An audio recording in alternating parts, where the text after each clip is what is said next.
Hello! Welcome to the channel. I am him and he is me. Wait. Hi, I'm me. This is Jojo. She's a Belgian Malinois. I am Cal. And I am not. We're building a house. A pole barn house. A barn dominium. Welcome to the channel. Houses of the future from the past to the next generation to never be sold that can't leave the property. Because it'd be really hard to make the house leave the property when it's concreted in the ground. Hi. Welcome. Welcome. You wish to explain why we're building a house? People need places to live, and therefore houses are suitable, sustainable, long-term housing areas to keep the weather outside.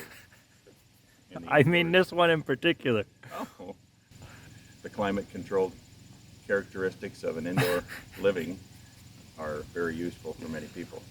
So what we're doing here, is we are building the new headquarters for Huntin' God's Country. And Huntin' God's Country is another channel that we'll put a link down in the description below. You guys can click over and check. It's all kind of fresh. We're trying to work this out, but we are up here in northern Michigan.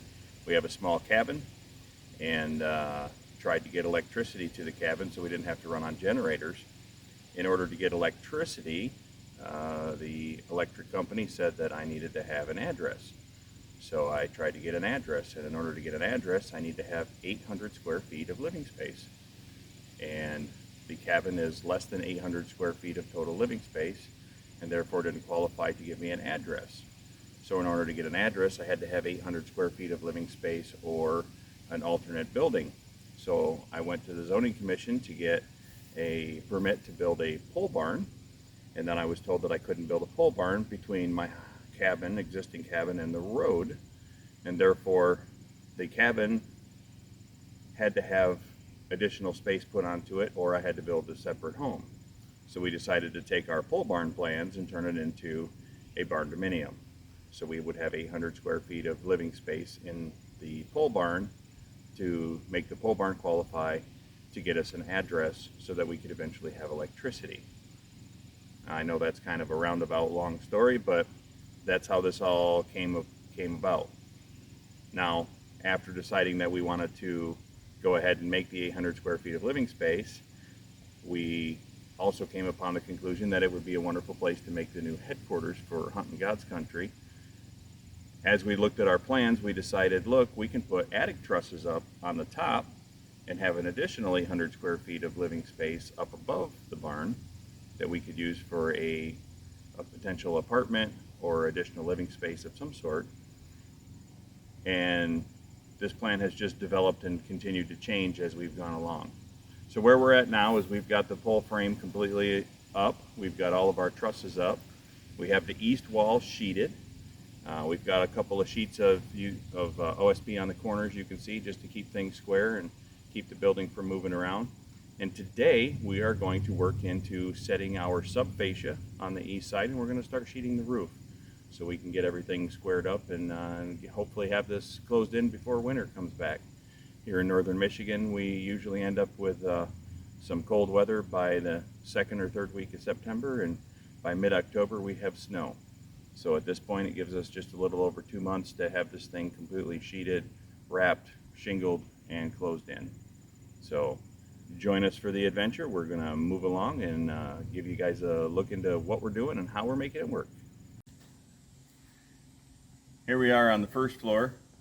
So what we've got here is our entry. This is going to be our entry door. And being on the north side of the building, there's not a lot of sunlight. So in order to be able to bring some light into the room, we decided to find a door. I ended up getting a door with glass side lights and a glass transom light. And the top half of the door is all glass.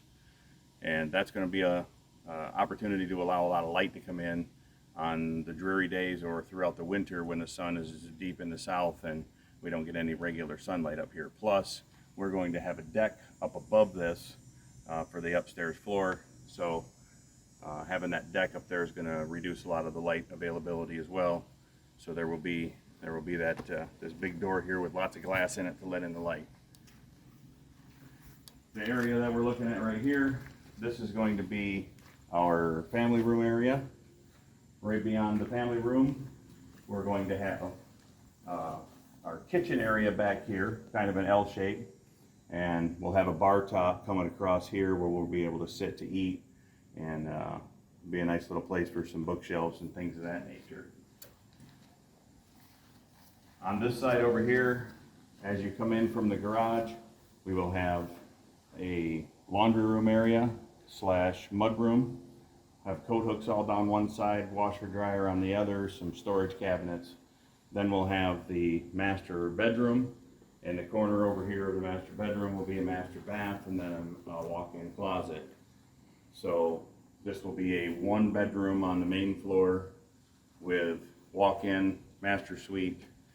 The back side of this is going to be garage. So the garage space here is going to be 20 foot wide and it's 30 feet deep. So I have a large truck, tall truck with a topper. I also have ladder racks that I put on there usually. And so for that I needed to have height. In order to have a tall enough garage door to get clearance to come in, I decided to go with 10-foot doors. So in order to have a 10-foot garage door, you need to have ceiling clearance so that the door can go up and over, because a 10-foot door is going to need just over 11 feet of clearance to open.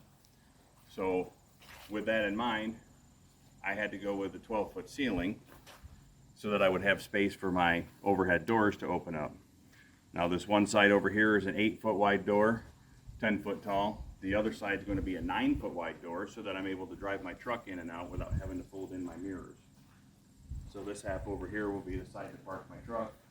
The other side will put one of the boats or the car, depending on the time of year. In this area here, we're going to have a man door to go in and out. Down the road, we'll actually have another barn out there, another pole barn. But this will be garage space. All of our electrical service will be out here. And what we're doing here is we're actually going to put in a heated concrete floor. So we're going to have a big system set up here with a couple of manifolds and a couple of propane water heaters, because we don't have natural gas available in the area. So we'll have a couple of propane water heaters, and that will be our system for doing heated flooring. We'll also be able to run that system up into the upstairs floor. So all of that up there for the second floor, we'll be able to heat all of that with the same system and be able to maintain our temperature throughout the winter and keep everything nice and warm. Now you see all the way around the outside of this, we have a skirt board down at the ground level. Now this skirt board is a 2x10 treated ground contract board. Underneath of that, we will actually have to dig down and we'll put in a 12-inch drop of 2-inch wide styrofoam, and that board will serve as our freeze board. So the edges of our concrete will actually be tapered down so that there will be a thickness of concrete that goes down onto that freeze board, and that's what's going to prevent the temperature change going back and forth from inside to out, so that we don't end up with any cracks in our concrete and so that we don't have a large energy loss. The side walls will be framed in. Once we have the concrete in, we'll be able to frame in between all of our 6x6s. These are all 16-foot 6x6 posts. So our wall framework will go between those, flush to the inside, and once those are in, then we'll frame in the windows. We'll cut the wall back out where all of our windows sit, all the way through the house. But that's going to happen after the concrete is poured and the floor is all done. In order to get that point, we actually have to get all of our plumbing rough end done. So we're going to have to get all of our drains, drain lines, and everything set, done, dug in, set in place, and out of the house heading to the septic field. So there's a process to getting all of this done. We're doing it by ourselves. We're doing everything on our own, so it's going to take some time. So make sure you check back and follow us and see how our progress is coming. But right now we need to get the thing closed in. We want to make sure we get everything closed in before winter comes back. We actually got these trusses up last fall and ended up with quite the heavy winter up here, and we're not able to do the work on it that we wanted to, and decided it was in our best interest just to leave it open for less potential damage throughout the winter. So back in March, I blew my shoulder apart in a little accident that I had. Ended up having to have surgery, so that's also delayed us several months on being able to work on this project and keep things rolling. So now our big push is to get done, get closed in, prep for winter. Once we have that done, then we'll get into the plumbing, get all the plumbing rough in done, then we'll start getting the floor prepped to get the concrete, and then we'll move along with interior framing and siding, roofing. Hopefully we'll be done at that point. So keep following, stay with us, see how this unfolds. It's going to be quite a lot of fun. Thanks. Like and subscribe for more. And comment. Tell us what you want to see next.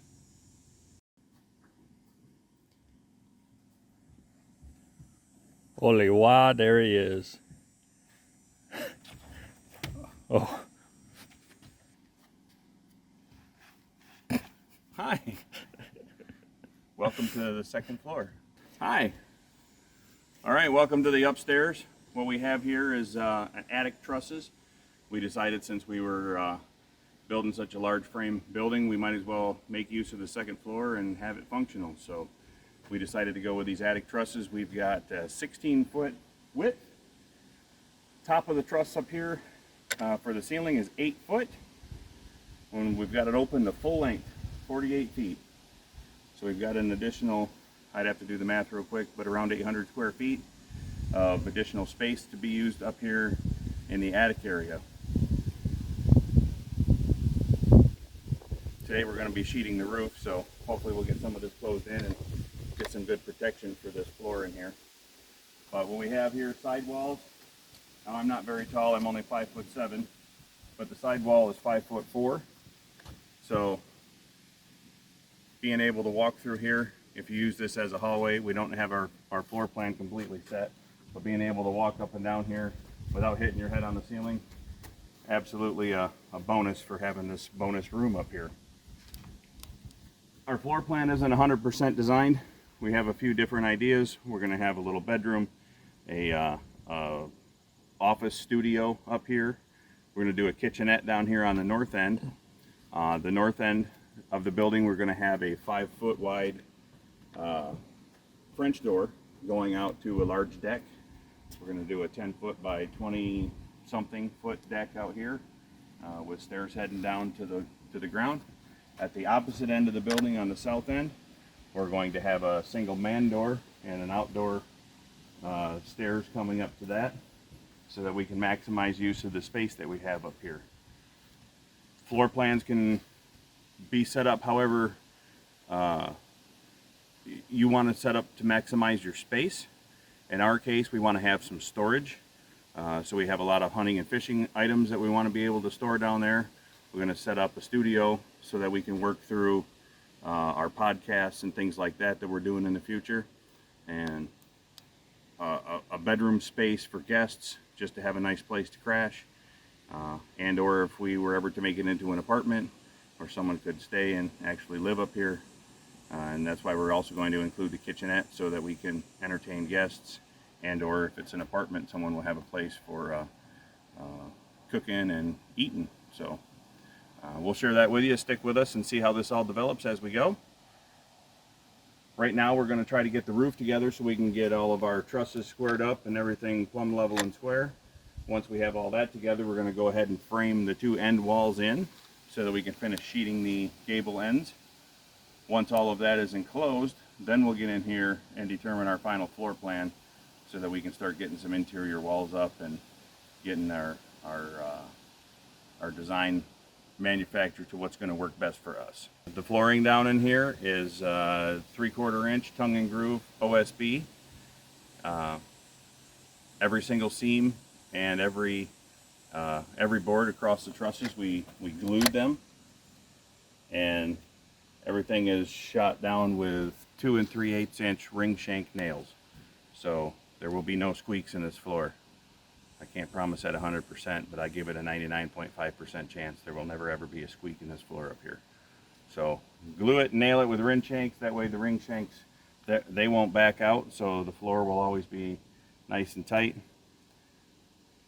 Side walls, we're probably going to put OSB on there on the lower level, or at least the first 4 feet we'll do OSB to make it nice and solid, so we have backing to be able to nail in walls and or screw anything that we want to anywhere throughout there that doesn't end up having to be right on the framework of the truss. So above that, up here we'll probably end up doing some drywall once we get everything insulated, and then we'll work through our finishing touches on that, whether we want to paint or stain, how we're gonna finish it out. Down on the first floor, everything's going to be tongue and groove knotty pine, be a very rustic cabin look inside. Outside, we're going to go with a wood siding or a vinyl siding that looks like wood. Haven't decided for sure on that. Probably the vinyl siding that looks like wood, as that will give us a whole lot less maintenance for the future. Real wood siding requires a lot of maintenance and makes it challenging for the next person to come along. So this will never be sold. This property that we were on here has been in the family since 1892. So 130 years now has been in the family. I've committed to my father that I would never leave the family, and my children, 4 of them, all know that the property is also never to leave the family. So this property will be in the family forever and ever. Hopefully we can sustain that, and this will be a mostly maintenance-free facility once it's done, and we'll be able to have lots and lots of deer camps and exciting adventures for the future and the future generations.